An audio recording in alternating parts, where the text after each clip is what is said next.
Google's ice cream sandwich may trump the iPhone 5, and we're not talking about food. Amazon Kindle bypasses the Apple paywall on the iPad. And Ron and I have a friendly chat about Facebook Messenger for iOS and Android today on App Judgment. Welcome to App Judgment, your source for mobile application news and reviews. I'm Graham Hancock. And I'm Ron Richards. And later on the show, we're going to hash out our thoughts on the new Facebook Messenger app that launched for both Android and iOS. Right, we both have pretty strong opinions about this. It did, yeah. The whole App Judgment crew got involved, and there was some passionate arguments being made. So we're going to hash it out a little. But first, let's take a look at the top mobile news that you clicked on over at twitter.com/appjudgment. Follow us there and subscribe to us here. So first up, the Android rumor mill says that Google ice cream sandwich devices may launch in October. So what's ice cream sandwich? That's the code name of the next version of the operating system for Android that Google's going to be releasing, and it's been rumored when it's going to launch.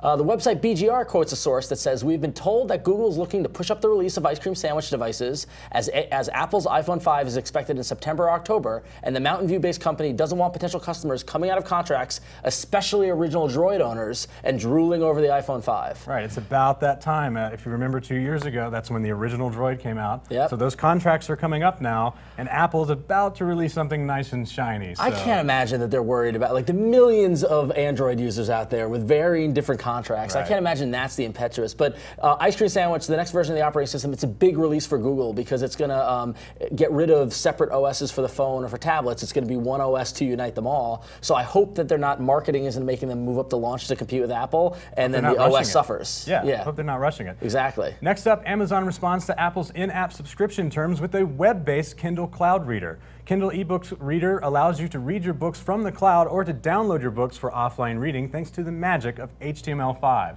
Now this is really interesting. We all know that iOS and Apple, they changed their publishing terms so that you have to publish your articles through Apple's store. Well, they've gone back and forth so many times with content like this. Initially, everyone thought they were going to take away Kindle because they didn't want them selling books. Right. They said, okay, fine, you can sell books, but just not in your store. No, and now it's the app can't include a link to your store outside of the app. That's right. And so Amazon does the smart move, and they said, fine, we're going to develop something HTML5. Anybody can go in a browser. If you happen to be on an iPad, cool. If you're on an Android tablet, even better. And basically, this is a move I think a lot of the big app companies are going to start making. They're going to be making less apps and go to HTML5, go to the browser where they don't have to deal with Apple's rules. Right. Yeah. And from what I'm told, it works on the iPad, but not the iPhone yet. Okay. So they're developing the iPhone version right now, we would assume, because that's sort of where the contention is.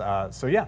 The whole move to HTML5 I support. I mean, it's a great, if you remember back to when the iPhone originally launched, that was their original vision, was that apps would be web-based. Right. So. Before apps came about, Apple was like, oh, just make them on the web. Right, yeah. So. But now you can with HTML5. It's amazing. Finally, Facebook's Messenger app hides a dirty little secret. It's got video conferencing. That's right. So some people got the actual package of the Messenger app and dug through it for some extra files and found icons for cameras, for video cameras. So we can assume that video conferencing is going to make its way into the Facebook Messenger app, just not right now. Yeah, and they also, some folks on the Android side broke down the APK of the Facebook Messenger app, found the same icons, and they're named like end call. Like Facebook was really obvious about this. If they're trying to hide it, they could have done a little better. But this makes sense considering that they just launched video chat on the web.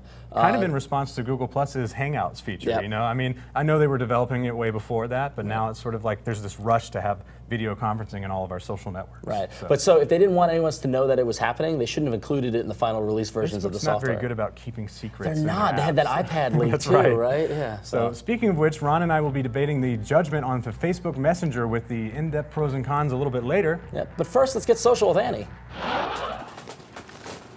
What's up, App Judgers? It's Annie. As you know, every now and then it's a good idea to stop and reevaluate the important things in life, like your mobile Twitter client. And there must be something in the air because Olivia on Twitter is wondering the same thing. She writes, any recommendations for iPhone Twitter apps? There's always the official Twitter app, but it really depends on your needs, like if you manage multiple accounts, etc.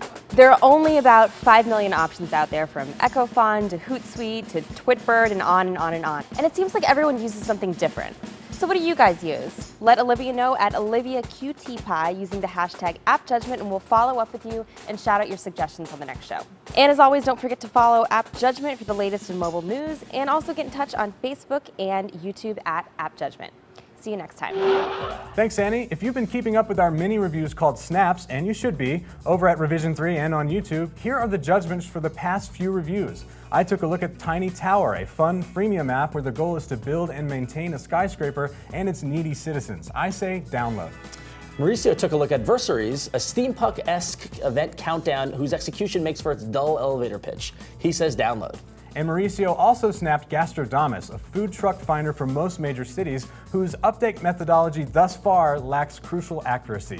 He says don't download. I was really disappointed by that don't download. Anyway, but that brings us to yesterday's snap, which was Facebook Messenger. So as we mentioned, Facebook released Facebook Messenger, which is a app that purely just brings Facebook messages to the phone, to the mobile platform. That's all it does. Outside of the actual Facebook app. It's a completely separate thing. It's a brand new app, and so all of your Facebook messages and also chat are all available on this application, iOS and Android available. A lot of people were running around with it. I heard a lot of varying opinions. What did you think of it? I feel like it's a lot of people are like, why did they make a separate app? I don't get it. Why do you need a whole other app to do something that the Facebook app should do as good as this app does? I say that I'm interested to see how it takes off because it is a very lightweight app. It's a single-purpose app. Yeah. It does one thing and it does it very well, even though it's connected to this larger social network. I'm on the group of people that are saying that, hey, let's just see what happens. I think that in the next 5 to 6 months, let's see how many people are actually using this outside of the actual Facebook app. I think a lot of people are going to use it because Facebook has such a critical mass of users. Right. But I'm in the camp of another app, really? Like it does the same thing. It does this. Like, why not just take this functionality with Messenger, put it in the Facebook app, which is at least on Android, the phone I use, is a pretty decent app. And there I can get to the feed, I can get to photos, I can get to events, and then make the Messenger better. Instead of giving me another icon in my app drawer, another thing to take up a spot on my home screen, and another app to go to bounce between, like, it befuddles me. I don't understand, and if I look at, and I know it's different on Android than on iOS. Right, because you have widgets on Exactly, Android. well, we have widgets, and we also have the ability to, if you look at the Google Plus app, they have huddles, which is essentially the same thing. It's when you download the Google Plus app, you get 2 icons. Exactly, right? One for huddles, which just goes right to the huddle functionality, and one that goes to the Google Plus greater application. I don't know, I just feel as if the need for a second app, a second lightweight app, I don't buy it. Just make your app, like if Facebook was a messaging platform and that's all they did, makes total perfect sense. They just blew everyone out of the water. But because Facebook is a platform and has so much other functionality, why break this out of that app? I just want one Facebook app. That's just me. But that said, I've been doing group messaging with some friends of mine who are international, friends of mine who have low SMS messaging plans, and we're like, all right, let's find a way where we're not spending text messages, and also for like a group of people to talk. I was playing with WhatsApp, and now on Facebook Messenger, all my friends are on Facebook, everyone's there, it's already taken off, we're all totally using it. Right, well, these messaging apps have they have implications for SMS, which we'll talk about in just a sec, but let's talk about our pros and cons for Facebook Messenger. First off, I would say that the notifications control in Facebook Messenger is really, really great. You can go by the conversation level and say, I don't want updates from this conversation because I'm done with it. I was super impressed by that, and also they had the function to say turn off notifications until 8 o'clock tomorrow morning, which is nice because you're going to bed. I just got woken up at 5:30 this morning by a message, and I was late from another app, and I was like, But so I was really impressed with the care they took to the settings and the notifications controls.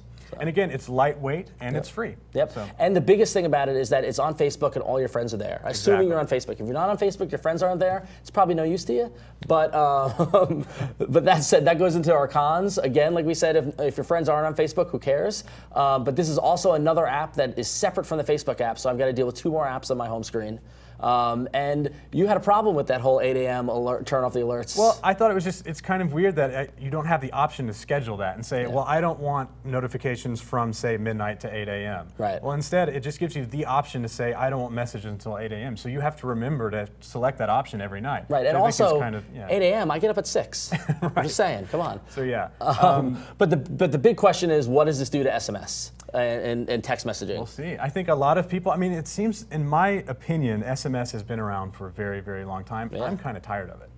Well, I feel like something else has to come along. It gets the job done. It's a direct message to somebody that you need. Yeah, exactly. But And it's not free. Yeah, there is a cost to it. Yeah, like if you have depending on your text messaging plan, you have to pay for it and that sort of thing. You're paying for data too, so but it's cheaper than text messaging, at least right now. Where I think this comes into it is that the ability for groups, which is not new. We have group messaging apps before, but the fact that I can send you and Mauricio and Stephanie, and we can have one group kind of chat that's going on. Yeah. We have a chat going on right now in the office that just kind of, it's a proof of concept for how useful this whole thing is. And then also, like I mentioned earlier, I have friends international. I have friends in the UK, I have friends in Italy. Text messaging to other countries is expensive on both sides. And it's free with this. Exactly, yeah. So I think this could be a trend towards killing the SMS app, or at least making SMS evolve. Please hurry and kill the SMS. But ultimately, what's our judgment? It's a download. Absolutely. It's a no-brainer. It's a free app. It's from Facebook. Again, if all of your friends are on Facebook, this is going to be awesome to use. And all the little things we're talking about, having another icon, things like that, those are nitpicks. At the end of the day, it's actually a pretty good app, so we say download it. Right. So let us know what you think of Facebook Messenger. You can talk to us on Twitter, or on YouTube, or also on Facebook, ironically enough. And if you're watching us on YouTube, make sure you subscribe. Yes.